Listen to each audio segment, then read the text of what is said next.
Thank you so much for meeting with us. Thank you, Christina, for having me. Okay, first off, I mean, you said you have some remarks prepared. I'll let you go through that first. Yes, I would like to take the opportunity to thank so many people, and first and foremost to thank the mayor and the city administrator and the citizens of Oakland. It has been an incredible honor to be the chief here. As you can see, I chose to live in downtown Oakland and be a part of this community, so I'm sad to be leaving it.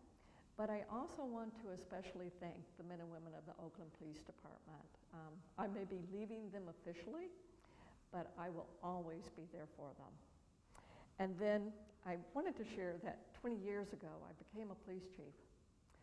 And at that time, I learned the difference between a person in rank and power and a person who's a true leader. True leaders have people who follow them. And this past week, even in the sadness of being terminated, I got to see that principle in real life.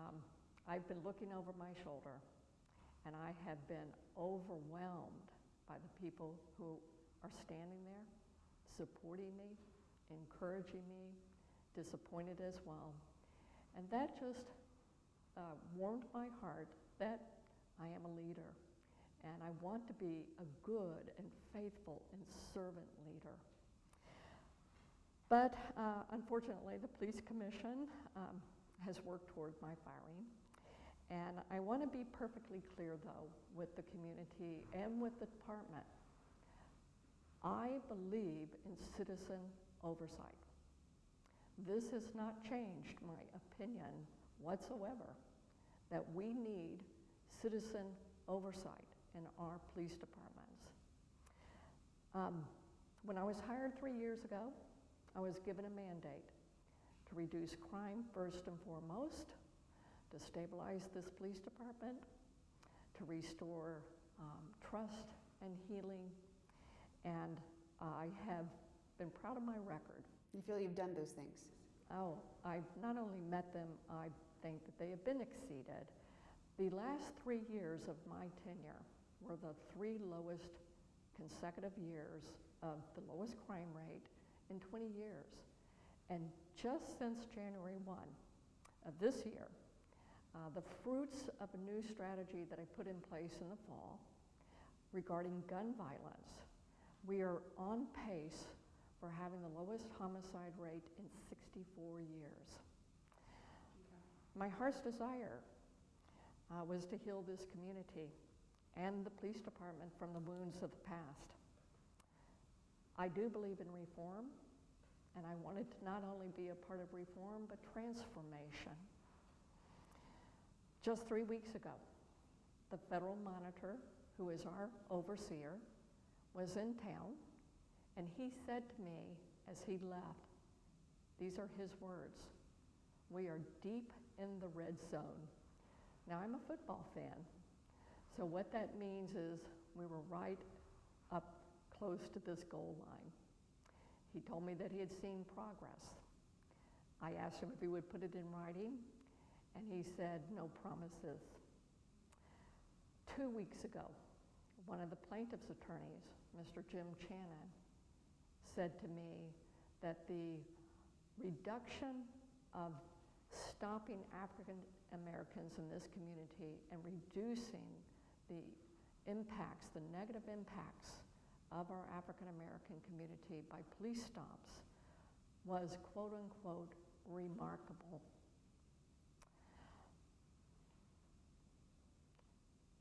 That is why I am truly deeply concerned that we have been under 17 years of federal oversight. Sure. Something's wrong. We've had 10 chiefs, 4 mayors, 2 judges.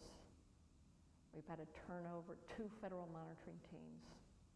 We've had a turnover of over 500 police departments. Something's wrong.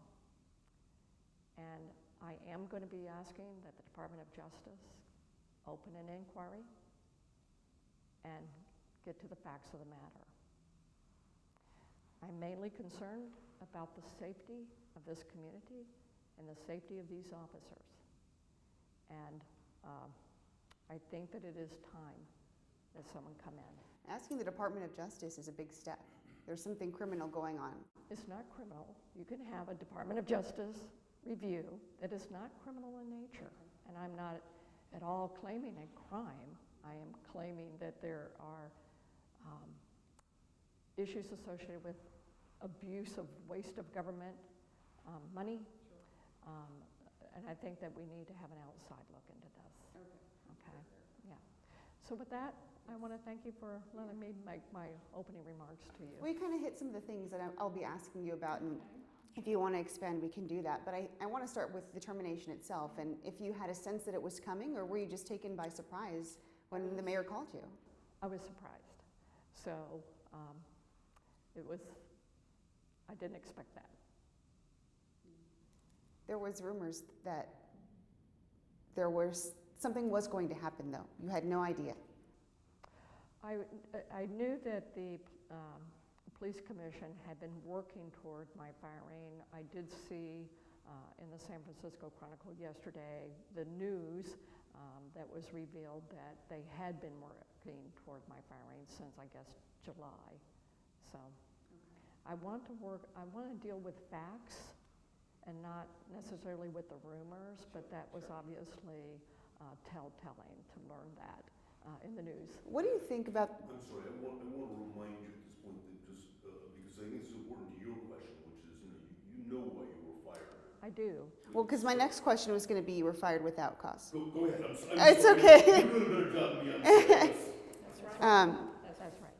Okay, yeah, because you were fired without cause. That's correct. But the police commission did say right after that, and like a day later, there was loss of confidence over the past few years. Mm-hmm. Your response, do you feel like they had it out for you?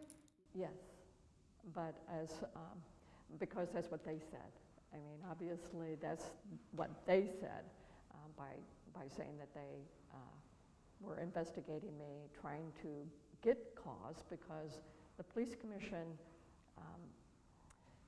can only terminate with cause, and they were unable to get the cause, and so they ended up with no cause. But you say you know why you were terminated. I do. Tell us what it is.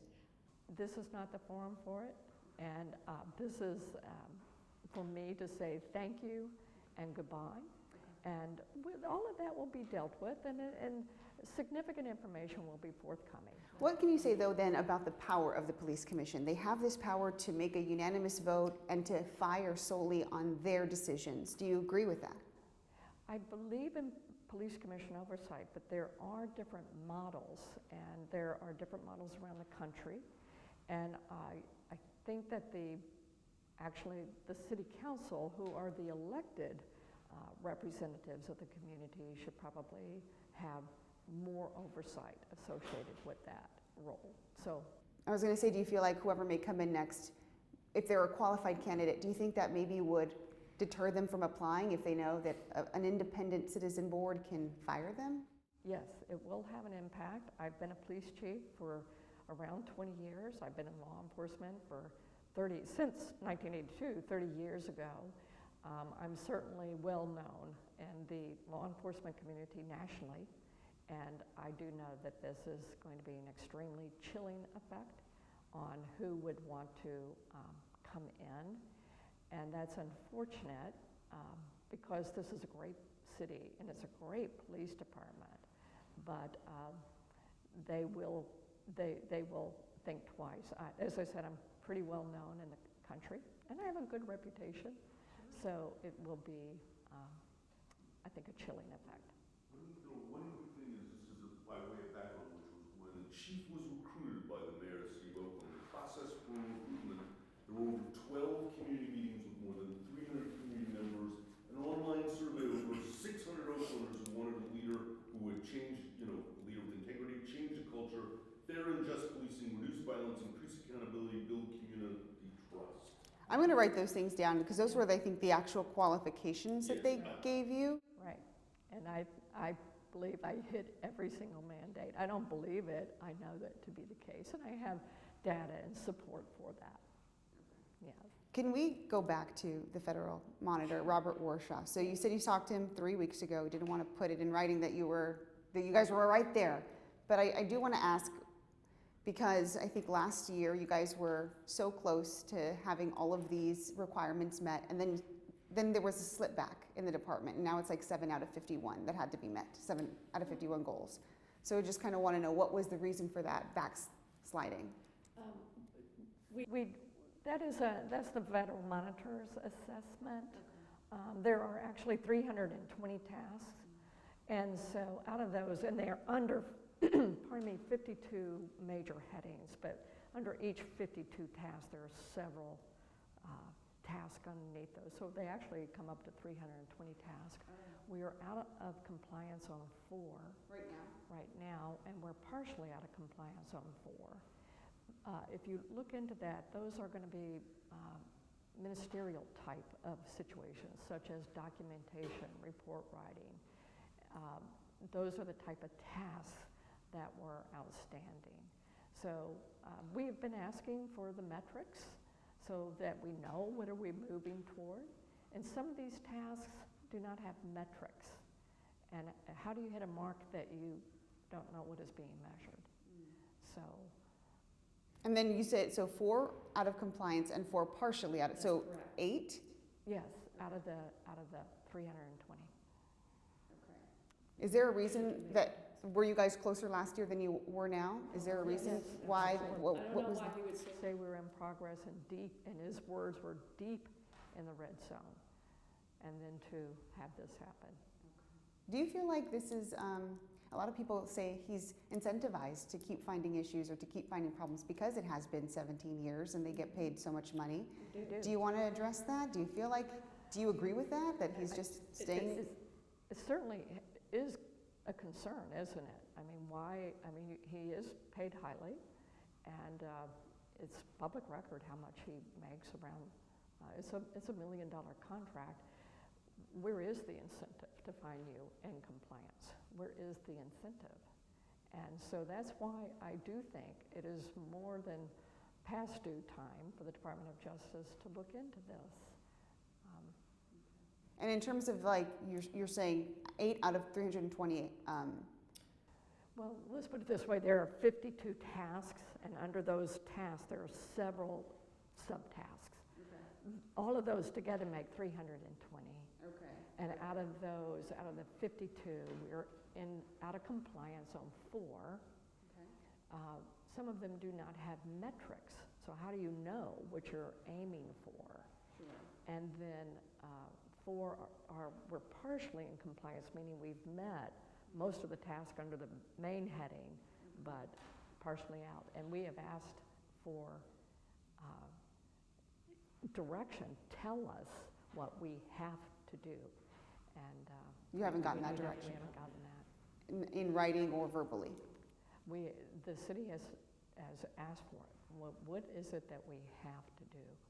So I'm glad that he thought we had progress. I'm very glad that he thought we were deep in the red zone, but why he doesn't put it in writing? Why doesn't he present that to the court? Why doesn't he say that to the judge? I can't say. Do you feel like if you had another 1 year, 2 years, 3 years, you could have gotten it done? You could have met all of the tasks? Yes, and that the natural, so to speak, the natural conclusion that I believe that he knew that I was going to say to the judge at the next meeting, which was scheduled next week, that he knew that I was going to make the statement that we were in compliance, in substantial compliance, and that we should go into the sustainability period. So he was aware that I was going to make that position. Okay. Literally, we were very close. Yes. Okay. And I won't be surprised that if the Department of Justice does choose to open an inquiry, I think you will see a very expedited closure of this case. I think you'll see it come to an end very quickly. And that's specifically overlooking the Federal Monitor? Or an inquiry looking? Okay. Police Commission, the Federal Monitor? Well, we have the plaintiffs involved, the lawyers involved.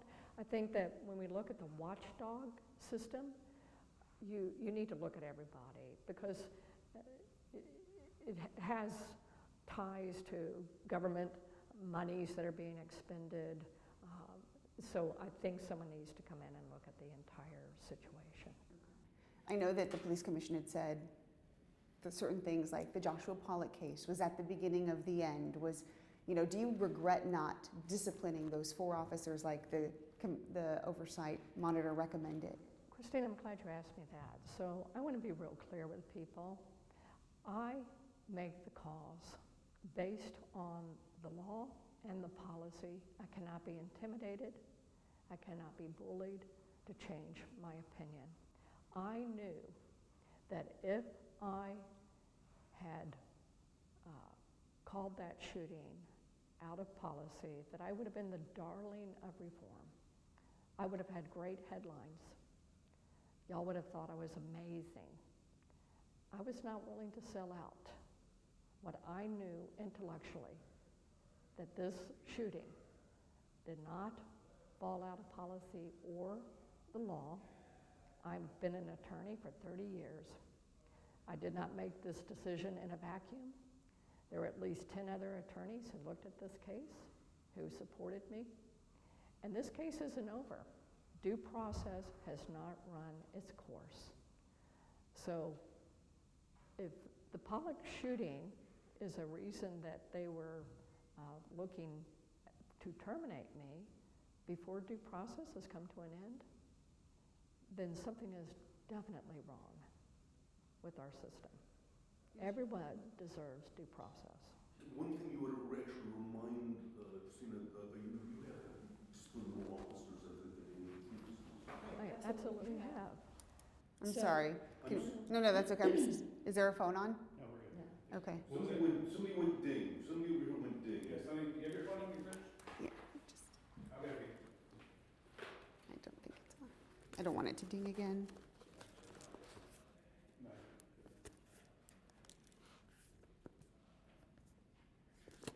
Okay. Sorry about that. And can you repeat I was not listening. No, I don't know, Chris.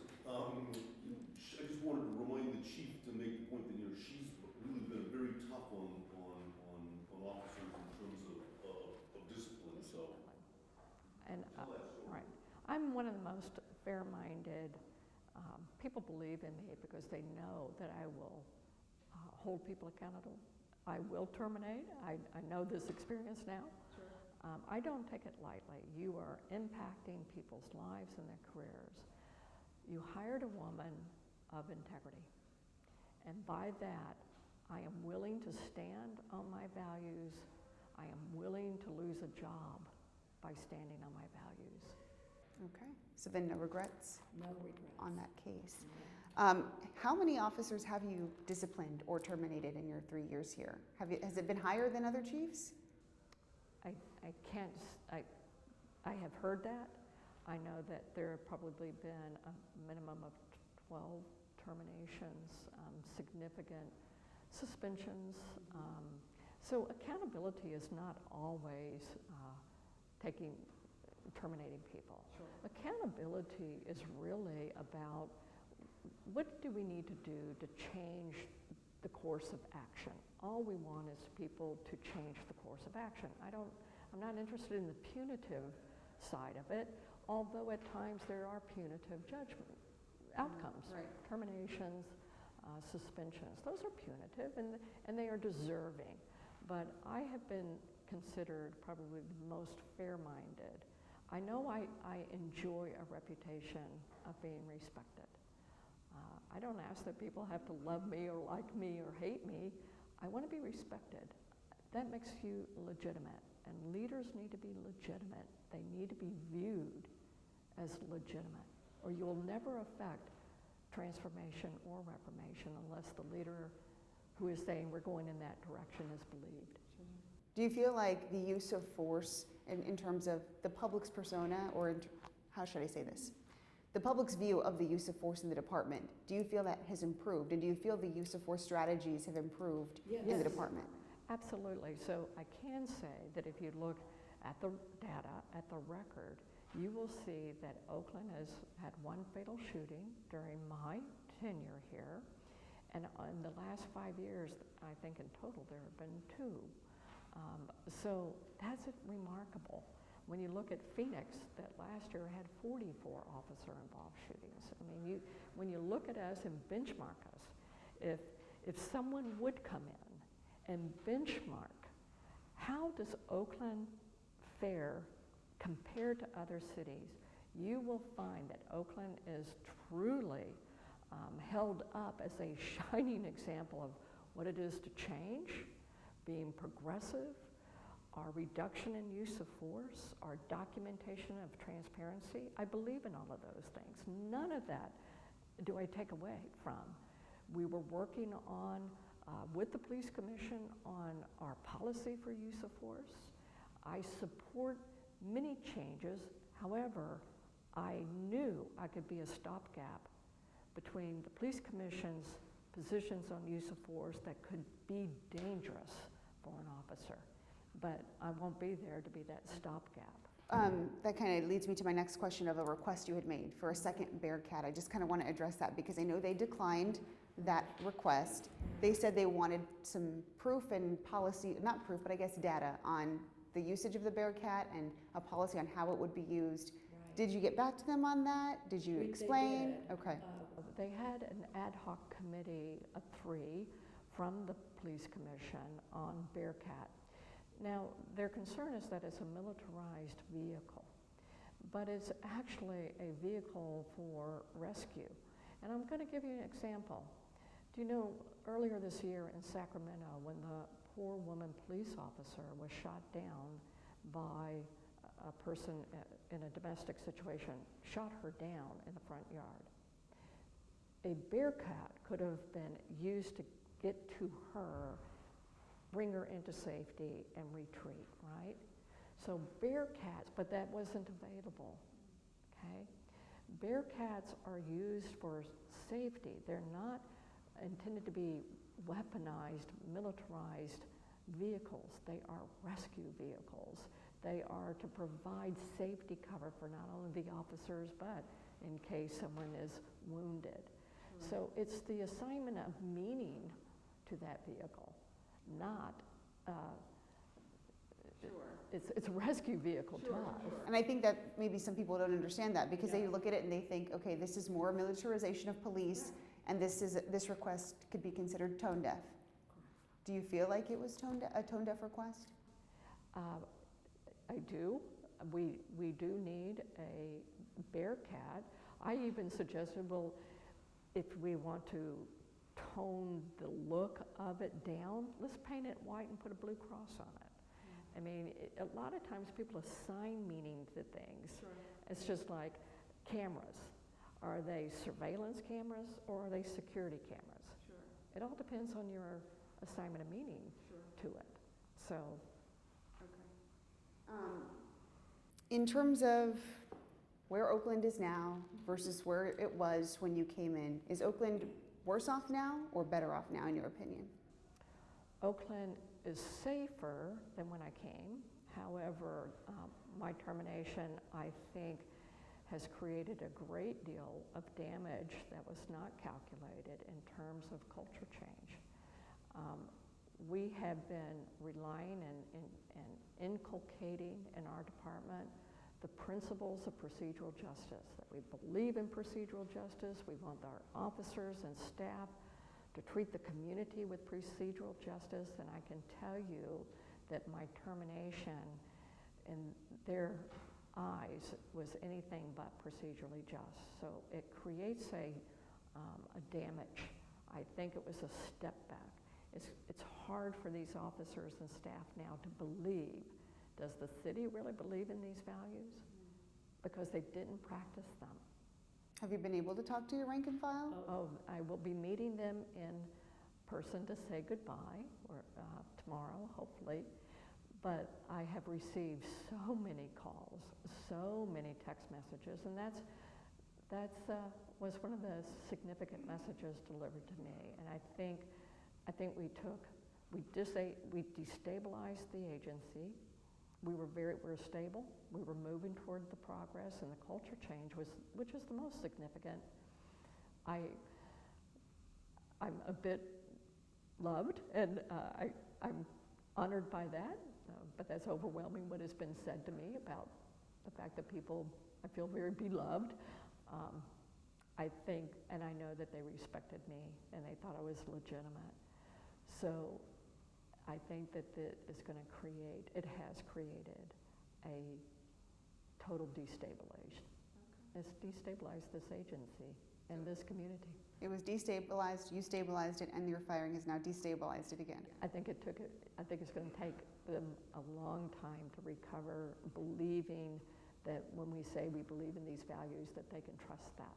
Speaking of values, I know Mayor Schaaf talks a lot about values and Oakland values. Can you talk about your relationship with her and how has it changed? Because at the beginning, you guys have a great relationship. Is it still? I think well of Mayor Schaaf. I think well of her, and I think well of her in the sense that she hired me and gave me this great opportunity. So that's why I'm really surprised and quite disappointed that 3 weeks ago, she asked me to go to Washington, D.C. For a meeting, and she's introducing me as her fabulous police chief. So I don't understand how you, and 2 weeks ago, she's saying in front of staff members in a meeting that she was going to fight for me, and I believed her. And so I do, you know. Feel a little betrayed? I think well of her. I think she's gifted in being a tremendous communicator, but leadership,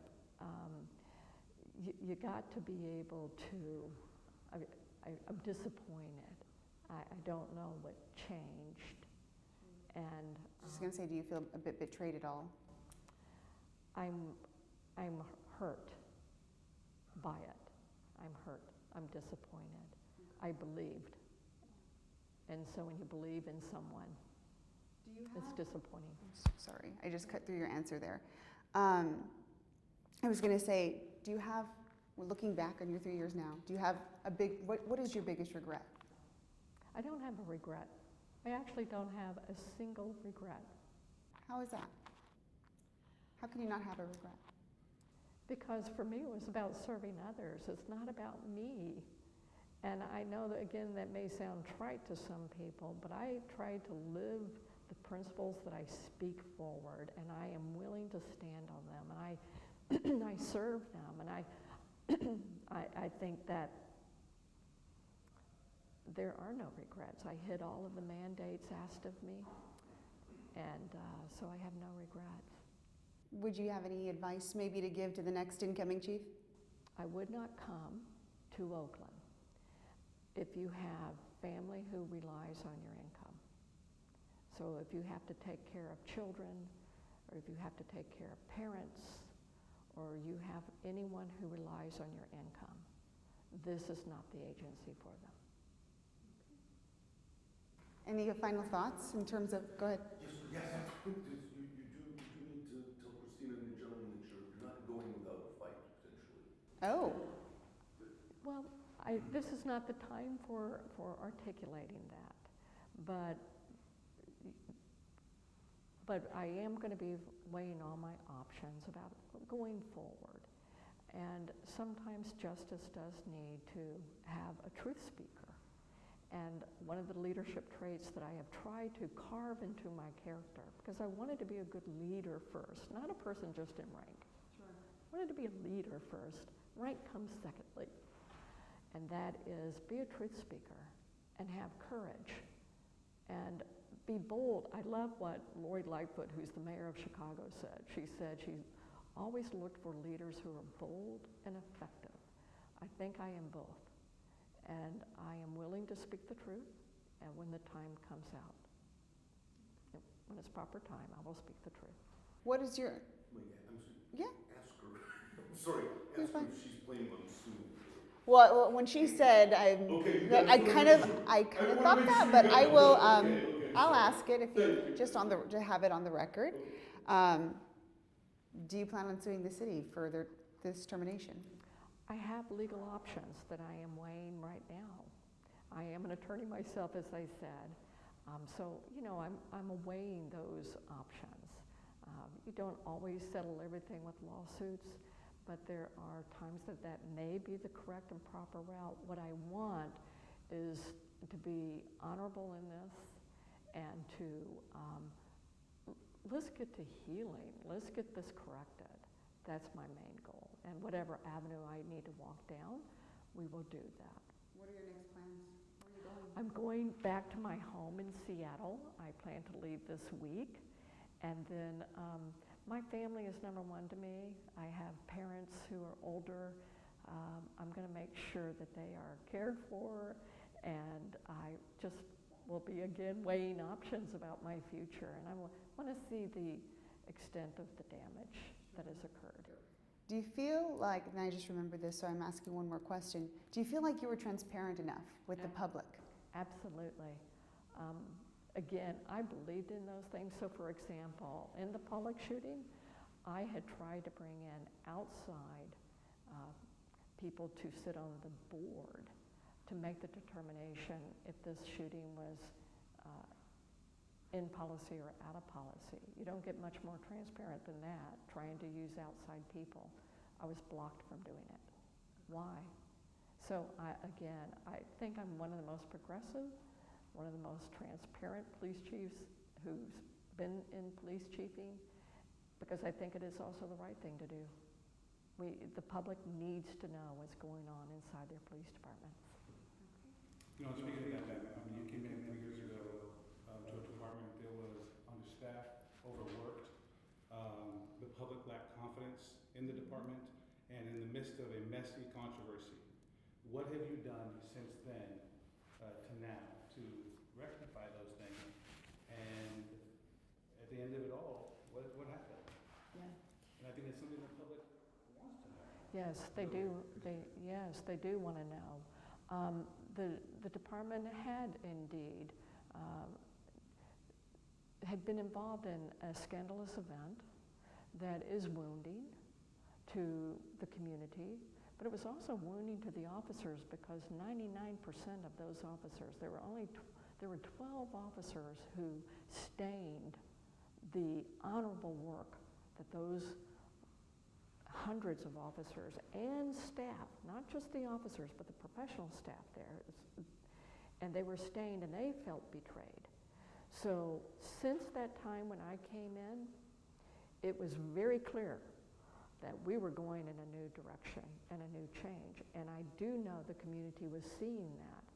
So this community that is being referenced by the Coalition of Police Accountability, you're talking about a small group of about 20, 25 people who tend to hijack the meetings and become so loud that I think the Diaz thinks that's the community. It really isn't. The broader community has seen the change, and it is a great police department, and they need a champion as well. Do you feel like the culture has changed in the department? Oh, I know it. I don't believe it. I don't feel it. I know it. And it's supported by information. It's supported by facts.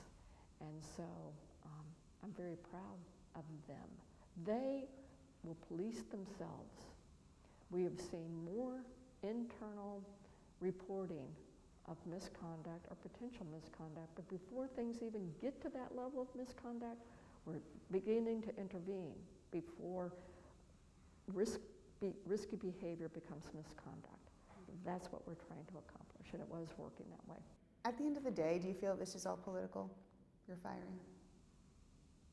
I can't answer that. I can't answer. I don't know. And again, Or maybe like, do you feel at any point that maybe somebody in the department was maybe backstabbing you, had it out for you? I think every organization, whether it's a police department, a Fortune 500 company, your business, there are always people who want to see the leader not succeed so that they would have an opportunity. So I think that that's a norm. Did it happen in Oakland? I'm not one to do speculations and rumors. I'm happy to speak to facts and the truth as I know it. I don't know that case. Okay, I'm just going to go through the things you were hired for. So one was leader with integrity. Yes. I have it written down here. I'm not quite sure what the second one is, but fair and just policing, reduce violence, increase community policing, build community trust. You hit all the marks on that? I believe I did. Okay. What is the one you're most proud of those things that you were hired for, that you feel like you improved the most on or did succeeded the most in? I think that I succeeded in taking a fractured police department and putting the pieces back together and seeing that culture change, as well as seeing that they were actually believing in the principles and willing to follow the principles willingly. And like I said, I was most proud of that to see the fruit of their work. Again, the statistics of our reducing diversity impacts shows fair and impartial policing, the changing of the biases. We were working toward equity changes. I am very proud that they were willingly going, you say it, Chief, we'll do it, we believe in you. They were willing followers. Right. I'm very proud of that, and that's why I'm disappointed for them, because I think they are, I don't think it, I know, they are disillusioned. Okay. Thank you so much. I really appreciate it. You think you'll stay in law enforcement? You've been doing it, so. I don't know. Okay.